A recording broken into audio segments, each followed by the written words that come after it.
Welcome back. I thought it was pretty cool that some of you improved an old sprite and I retweeted it last time on Pixel Pete. And I kind of want to do an episode where I critique people's pixel art and show them how to improve it. I think that'd be a great way for you guys to learn and see what other mistakes people are making that you might be making too. Alright, so I went to my messages and check it out. A lot of you actually submitted some art for me to critique, which is pretty awesome. Wouldn't it be funny if I hit view here and it was just like, and I was like live streaming and it was a big butthole. Alright, one more.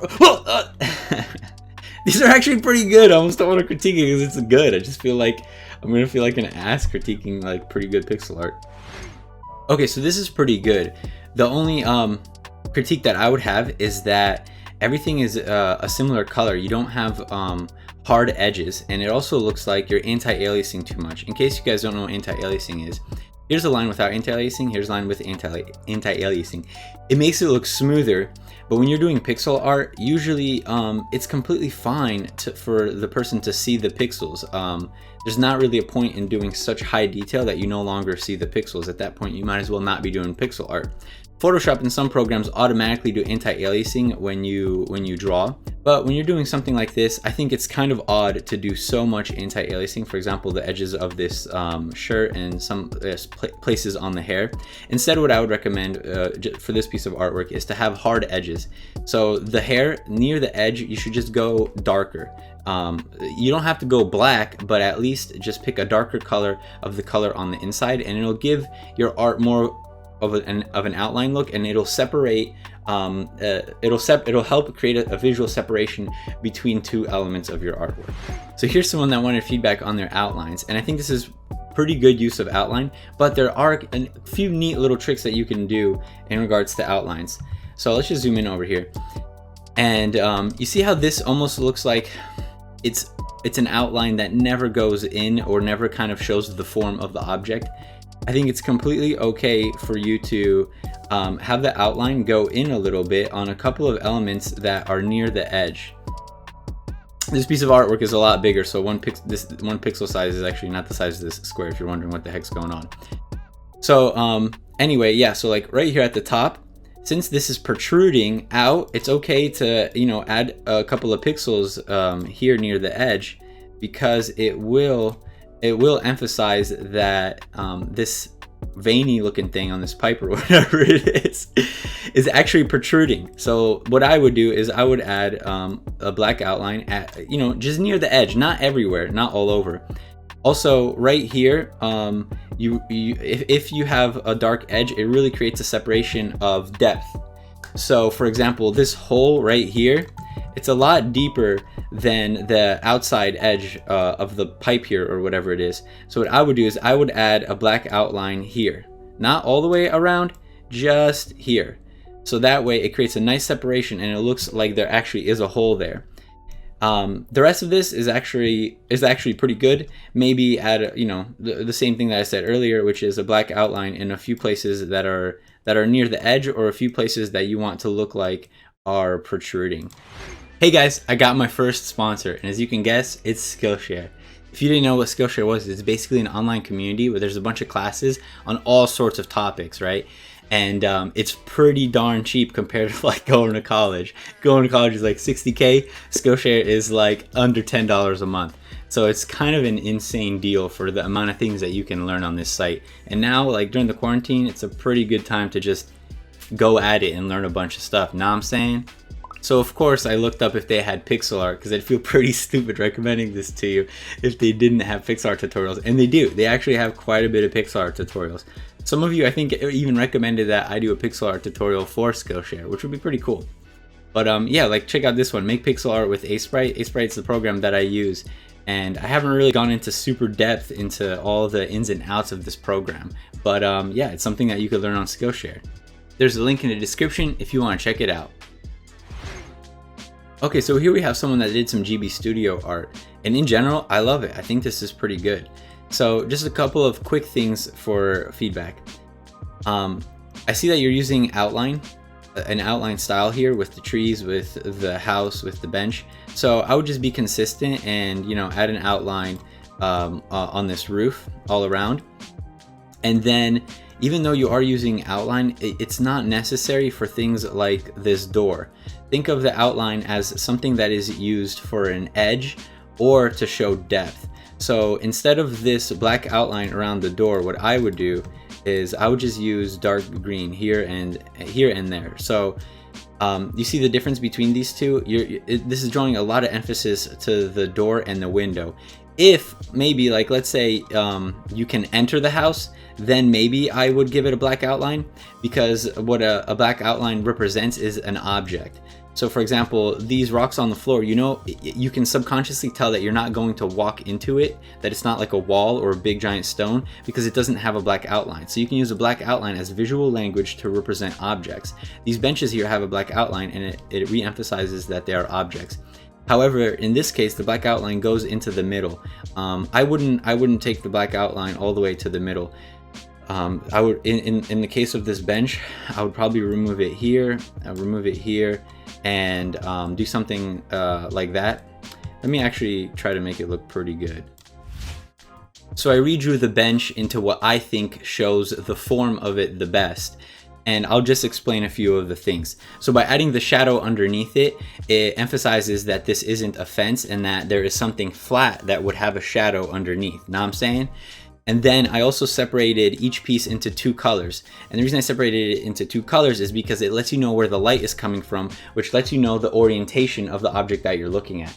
So over here you can tell that the brighter side is where it would get more light from, which is above. So you can tell that this is flat. Whereas this back piece, I made it mostly the darker shade so that you know that it's actually sideways and it's only getting more light from the tippy top.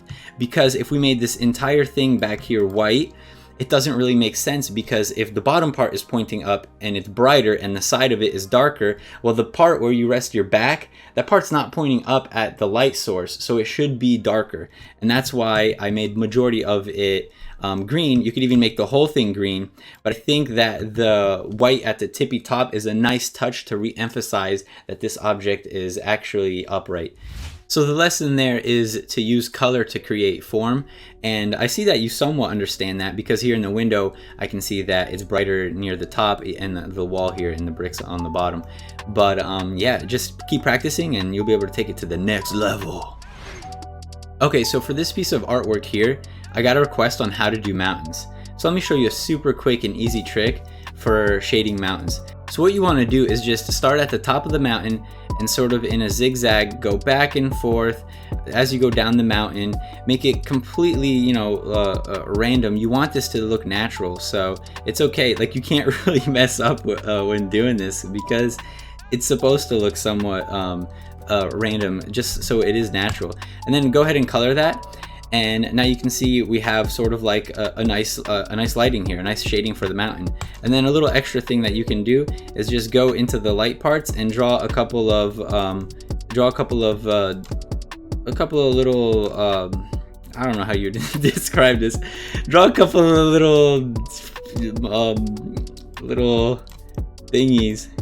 Draw a couple of these thingies. And that'll make it look even more natural. I know that doesn't look great, but you guys get the technique. So here I have someone else that did the challenge and they wanted some feedback. This is pretty dang good, so I'm just going to point out a few maybe minor things. For the shell here, I would actually give this black outline underneath.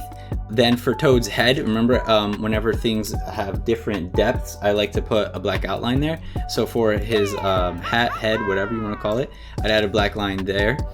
For the piranha plant, right here near the bottom where it connects to the stem, I would definitely put a black outline there. And maybe for the teeth, maybe give the teeth a black outline. The high contrast might look pretty good. If you give the teeth the black outline, maybe it's worth it to remove the inner outline, but I would still use a dark color. So I would almost leave the outline there, just don't make it black, make it a dark color. And then for the coin here, you might be wondering, well, what would I say about the coin, right? It's actually going to be the opposite this time. I would remove the inner outline. Even though it is an edge, I would just use color. Whenever I'm trying to show form and there isn't sort of like a big depth difference, I would prefer to just use color instead of outline in that case. Or if you want to emphasize it, don't emphasize it with a darker color, emphasize it with a lighter color by doing a glare there. This is something that I showed in my furniture video. Yay, someone actually sent me a piece of art that is the correct pixel size, the correct pixel density. So for this piece of artwork, what we're going to talk about is shading. So for example, up here, this looks like a flat top, right? But I don't understand why the back here is shaded. That makes it look sort of like there's a groove there. So I would definitely remove the shading up at the top. If the person was trying to sort of smooth that, how you smooth it is right next to each one of these pixels, you just put a darker color like this. You don't actually make it super thick like you had there. Also right here, there is a highlight color, and this is great. You should be doing this.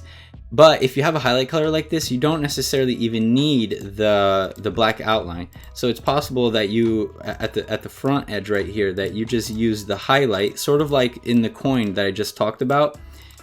Because there isn't a really big depth because there isn't a really big depth difference, you don't really need to put an outline here. You could just use color to show that form. Same with this right here. It looks like you're using outline too much. Now it is a style to outline almost everything, but from the looks of it, it looks like you're putting an outline on almost everything, things that don't need outline. And the con of that is that if you're outlining everything, you cannot use outline to represent depth, which is a huge advantage of using an outline. So I wouldn't outline every single element that you have.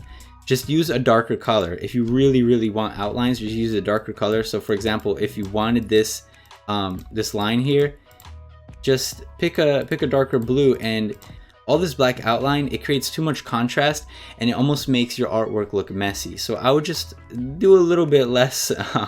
I'm one of the developers working on Dwarf. It's a tower defense dungeon crawler. You can wishlist on Steam now. There's a link in the description. We're doing a t-shirt competition to win a free copy of the game and the shirt that you design.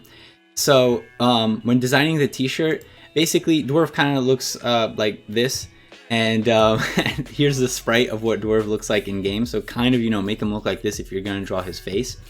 And if you don't have Photoshop, feel free to download GIMP. GIMP is is basically a free version of Photoshop. And you can use as many colors as you want. You're not limited to like 1 or 2 colors or whatever. Feel free to do as many colors as you want and pretty much as much detail as you want. So for the specifications for the file format, basically just send a PNG with a transparent background. And if you're in Photoshop or whatever program you're in, go to inches, make the width 14, make the height 17, and for resolution, do at least 150. The color mode, keep it on RGB, do not do CMYK. And for 8-bit, 16-bit, that doesn't really matter.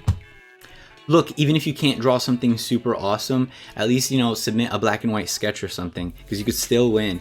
And I think I'm going to pick a winner in about 2 weeks. So just so you guys know, in case you don't read the stuff on the site, Dwarf is a dwarf that he's got a hammer that he uses to make the towers, since it's a tower defense game. And since he's a dwarf, he's not actually like super old, so he doesn't have a full beard. He's just got these like big sideburns and that cool blue hair. And then how he powers the towers in the tower defense game is he's got these magic power stones, is what we're calling them, and they're just these like green crystals. And the enemies in Dwarf, are trolls. All right, they're trolls with like really bad teeth. They don't brush their teeth. I'm assuming too many people aren't going to enter, so you got a really good chance at winning. I might even give away a copy to like the top 3 or something. Oh, and I'm going to show the best ones in a video, so you're going to get a shout out. Thanks for watching. Feel free to send me some of your pixel art on Twitter if you wanted me to critique it. And I can't wait to see your guys' t-shirt designs. See if you can guess the canvases I got up this week. and I'll see you guys next week. Dev luck.